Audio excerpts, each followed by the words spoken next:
জানলেন আল্লাহ মাফ করে দাও। আল্লাহ শর্ত দিচ্ছেন, ঈমান আনার পরে তওবা করার পরেও তাদেরকে মৃত্যুদণ্ড দিতে হবে।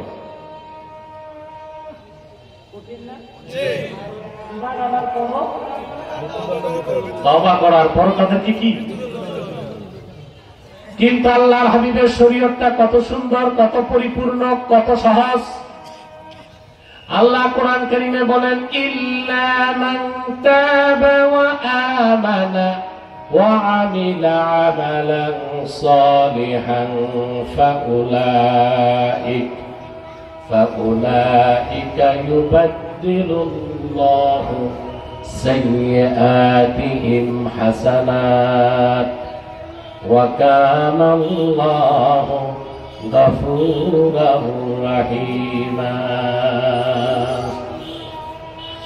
আল্লাহ রাব্বুল